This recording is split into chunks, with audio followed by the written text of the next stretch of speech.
Hello guys, we got a full 15 game slate for baseball Friday, June 24th. Overall, looking at the slate, I actually like a lot of pitching props, particularly the strikeouts. First inning runs allowed, Mets and Marlins. I'm going to be taking this one under no run first inning. It's going to be Taiwan Walker against Sandy Alcantara. These two guys are very good pitchers. Walker, he's been really good as of late. Sandy, he just goes deep. He's an ace. And you have two low run totals.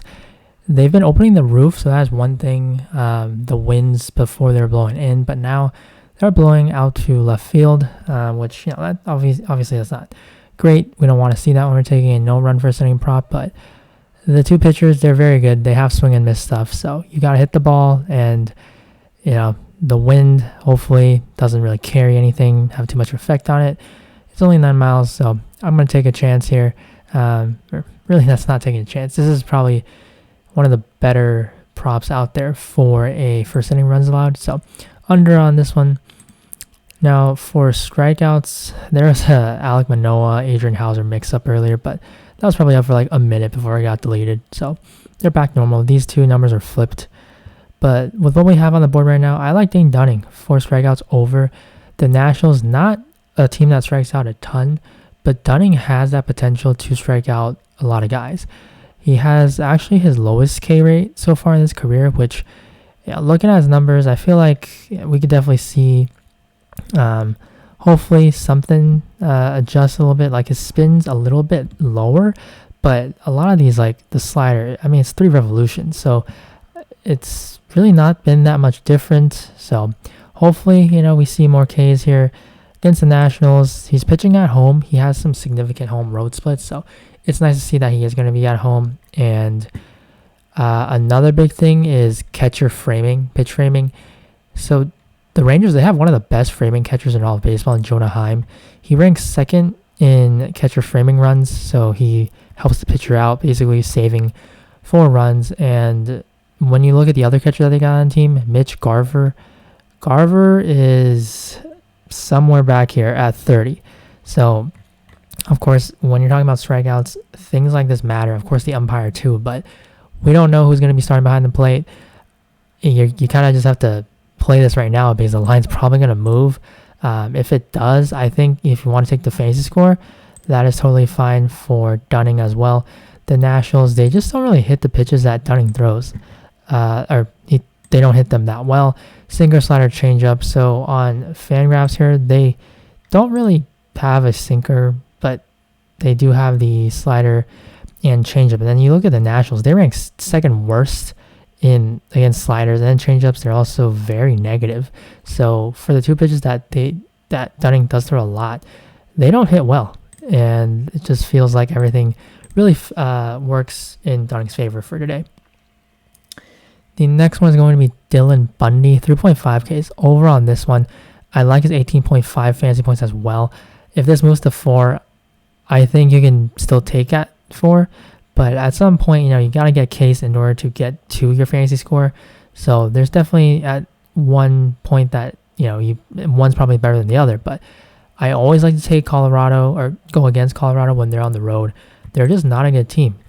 Colorado, when they're on just overall against righties, right? Against, finding Colorado here, 21.5% K rate, 83 WRC plus, and then you look at the away numbers, Colorado a little bit higher, 22%, and then 66 WRC plus. That's near the bottom, of the league, second worst. So that's definitely a fact that I can look into, saying why you would take the fantasy point prop instead of the Ks. But I do like both. Bundy has strikeout stuff. This year, he's been inconsistent, but he's also just someone that has significant home road splits. And this overall, Bundy, 4.4, that's for Dunning, 4.3 for implied run total for the Rockies. So, it's not a bad spot for Bundy at all. Really like targeting the Rockies whenever they're away. But yeah, his numbers, he has a really high chase rate. So sure, whiff and K aren't there, but he has been a high K pitcher in the past. Maybe, something's wrong with him, but he's still 29 years old. I feel like he's definitely has better days to come, especially with the expected ERA of much lower than 5.17. And then next one, Merrill Kelly at 4.5 strikeouts, taking the over here against Detroit. The Tigers are just not a good team. We love to target them. Merrill Kelly getting a outing at home, and for him as well, just someone that has the ability to get Ks. I believe it is the changeup that he is throwing a lot more, and just getting swings and strikes. Changeup, spin. Yeah, like you look at that, plus over 221 revolutions on that changeup, which of course that's going to lead to more strikeouts on that pitch. You've already seen it in the expected batting average, just a much tougher pitch, much better. So he's able to throw it a lot more, be more effective. So really love this spot for Kelly, and just be able to use those two pitches, fastball, changeup, mix it up, and attack these Tigers hitters who are very right-handed heavy. And then a last one, actually, Michael Lorenzen, 3.5. I think this is just too low. It's going to move to 4 pretty much when you see this video, I honestly would guess. But Lorenzen, same thing with Dunning. It's very important that he can get a better pitch framing catcher in Max Stassi. Stassi's was one of the best framing catchers in all of baseball. He's still very good, 20th, but the other catcher is Kurt Suzuki, who ranks 40th. He's a negative. So we want Stassi behind the plate. I would think that we can get that because the Angels were off on Thursday. So, of course, you want your better framing catcher, better defensive catcher behind the plate. So, hopefully that is the case. They're both right-handed, so it's not like, righty-lefty platoon. So, I like Lorenzen at 3.5. The Mariners, they hit right as well, but strikeouts, they kind of are around league average. Lorenzen has strikeout stuff. So, I like the over. And then for some hitting props, targeting the Rangers. They're getting Pablo Espino on the other side. They're playing at home. So I like all these. Marcus Semien at 6, Seager 7, Calhoun at 5. All overs for these three guys. I think I like Semien the best, and then Seager, Calhoun. Just because, well, one, Semien, he has stolen base ability. His line's lower. But Seager, he's clearly the best hitter out of the bunch. Calhoun, he's going to be third for me. So that's how I rank them. But it's just attacking a bad pitcher, the Nationals. They're not a good team. They have a bad bullpen. So I get, 5.2 run total. That's the same as the Dodgers. So I really like it. And then, some of these actually got moved. CJ Crone, he was at 8.5, 7 now. And then the Reds, they were higher, but now they have been adjusted. But yeah, those were all unders, but I'm not going to be taking them at these adjusted lines. But still, Yastrzemski, yeah, he's at 6. I like this one for the over. Graham Ashcraft, he's been a solid pitcher, but he doesn't strike anyone out. So I like Yaz. He hits lefties just fine.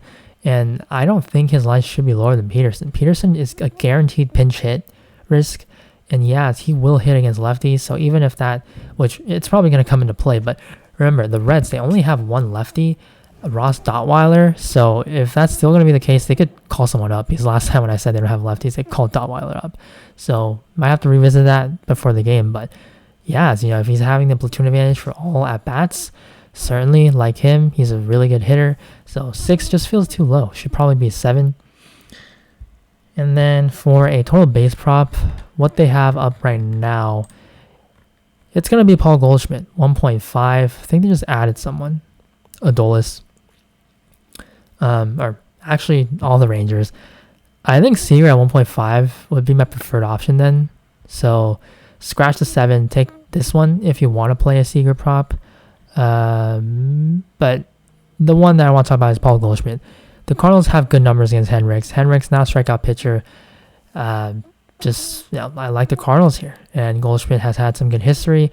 A lot of doubles, so he has that extra base power, the gap power. So some of those are definitely going to turn to home runs, but even if they don't, it's 1.5 total bases. All he needs is a double, so I do like that. But no locks right now. We don't actually have the runs and RBIs up, but one of my favorite categories, of course. But if those come up, I'll be sure to tweet those out. Gonna write an article as well, but I think a lot of my props are going to come from the strikeouts. I would say if we do have, it depends on the lineups, the catcher who's going to be starting for these guys. But for right now, I will rank it Dunning 1, Lorenzen 2, Bundy 3, Kelly 4 for the pitchers. If you want to take one over the other or something. But yeah, it just feels like it's actually one of these slates that I like pitching props. So hopefully it turns out well for us. Hopefully we do get the catchers that we need out there fielding. So that's it for the video, guys. Make sure to check out the article. I'm going to post the link, pin it in the comments below once I get that done. But yeah, get these lines in before they move. Thank you guys for watching. Good luck on the slate, and I'll see you in the next video. Bye.